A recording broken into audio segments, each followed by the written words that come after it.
Assalamualaikum warahmatullahi wabarakatuh. Perkenalkan, nama saya Wahyu Agus Sutyono dari kelompok 5. Perkenalkan anggota kami, yaitu saya sendiri Wahyu Agus dengan NIM 224, Cahya Kurniawan Ramadan NIM 230, dan Anugrah Afif Pratama NIM 234. Di sini kami akan menjelaskan Islam dan Iptek dalam bidang IKM ketiga. Untuk materi pertama akan disampaikan oleh teman saya, yaitu Anugrah Afif. Untuk Anugrah Afif, dipersilahkan.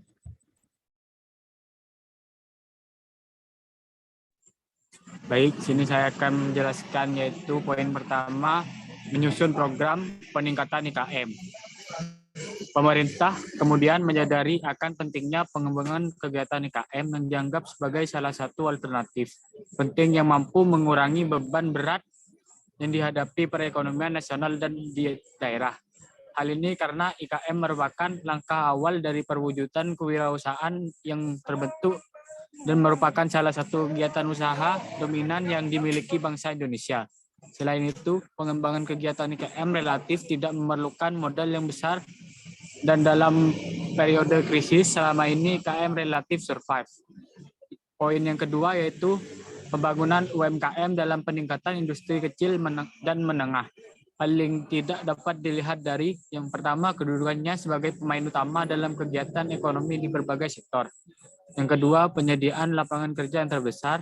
Yang ketiga, permainan penting dalam pengembangan kegiatan ekonomi lokal dan pemberdayaan masyarakat. Yang keempat yaitu pencipta pasar dan sumber inovasi serta sumbangannya dalam menjaga neraca pembayaran melalui kegiatan ekspor.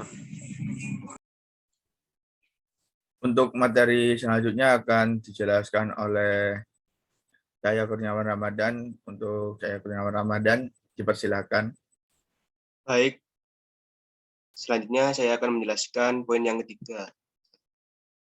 Melaksanakan pendampingan terhadap pelaksanaan pengolahan pembukuan di IKM. Yang pertama, tahap persiapan yang terdiri dari tahap yang pertama, penyiapan bahan administrasi sesuai dengan kebutuhan pelaksanaan sosialisasi. Yang kedua, melakukan koordinasi dengan kedua pengolah IKM. Yang ketiga, menyiapkan materi pelatihan dan sarana prasarana.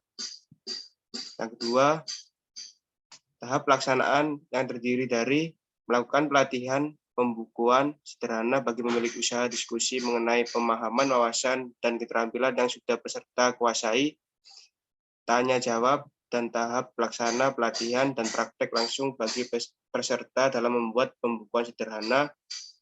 Yang terakhir, evaluasi kegiatan dengan memberikan pretest dan post-test mengenai pelatihan pembukuan sederhana. Setelah itu adalah tahap monitoring untuk melihat hasil pencatatan keuangan pelaku usaha.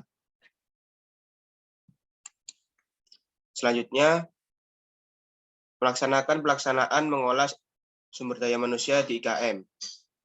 Yang pertama, modal awal untuk membangun bisnis digital. Yang kedua, menentukan founding team. Yang ketiga, merekrut karyawan baru dengan selektif. Keempat, memberi pelatihan SDM. Kelima, menyusun SOP. Keenam, membangun keterlibatan tenaga kerja. Ketujuh, memberi remunerasi yang masuk akal. Dan yang terakhir, melakukan evaluasi manajemen SDM. Untuk materi yang selanjutnya akan dijelaskan oleh saya sendiri.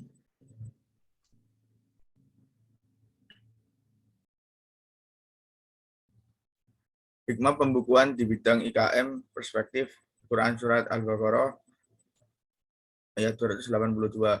Wahai orang-orang yang beriman, apabila kamu melakukan utang piutang untuk waktu yang ditentukan, hendaklah kamu menuliskannya, dan hendaklah seorang penulis di antara kamu menuliskannya dengan benar. Janganlah penulis menolak untuk menuliskannya sebagaimana Allah telah mengajarkan kepadanya, maka hendaklah dia menuliskan. Dan hendaklah orang yang berhutang itu mendiktekan, dan hendaklah dia bertakwa kepada Allah Tuhannya, dan janganlah dia mengurangi sedikitpun daripadanya. Jika yang berutang itu orang yang kurang akalnya atau lemah keadaannya, atau tidak mampu mendiktekan sendiri, maka hendaklah walinya mendiktekan dengan benar. Dan persaksikanlah dengan 2 orang saksi laki-laki di antara kamu. Jika tidak ada saksi 2 orang laki-laki, maka boleh seorang laki-laki dan 2 orang perempuan di antara orang-orang yang kamu sukai dari para saksi yang ada. Agar jika yang seorang lupa, maka yang seorang lagi mengingatkannya. Dan janganlah saksi-saksi itu menolak apabila dipanggil. Dan janganlah kamu bosan menuliskannya untuk batas waktunya, baik utang itu kecil maupun besar. Yang demikian itu lebih adil di sisi Allah, lebih dapat menguatkan kesaksian dan lebih mendekatkan kamu kepada ketidakraguan. Kecuali jika hal itu dapat merupakan perdagangan tunai yang kamu jalankan di antara kamu. Maka tidak ada dosa bagi kamu jika kamu tidak menuliskannya. Dan ambillah saksi apabila kamu berjual beli, dan janganlah penulis dipersulit, dan begitu juga saksi. Jika kamu lakukan yang demikian, maka sungguh hal itu suatu kefasikan pada kamu. Dan bertakwalah kepada Allah, Allah memberikan pengajaran kepadamu, dan Allah Maha mengetahui segala sesuatu. Mengutip buku Bisnis Ekonomi, Asuransi, dan Keuangan oleh Abdullah Amrin, berikut ini isi kandungan Al-Baqarah ayat 282.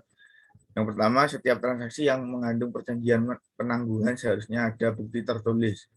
Namun jika tidak memungkinkan perjanjian tertulis, hendaknya dihadirkan saksi. Jika ternyata tidak ada saksi, tidak pula bukti tulisan, diperbolehkan adanya jaminan. Yang kedua, prinsip saling percaya dan menjaga kepercayaan semua pihak. Untuk menghilangkan keraguan, maka hendaklah diadakan perjanjian secara tertulis atau jaminan. Yang ketiga, orang yang mengetahui fakta harus bersedia menjadi saksi. Bersaksi dalam kebenaran merupakan bentuk ibadah, sebaliknya yang menyembunyikan kesaksian akan terancam siksa. Baik, terima kasih. Demikian presentasi dari kelompok 5. Jika ada salah kata, mohon dimaafkan. Terima kasih. Wassalamualaikum warahmatullahi wabarakatuh.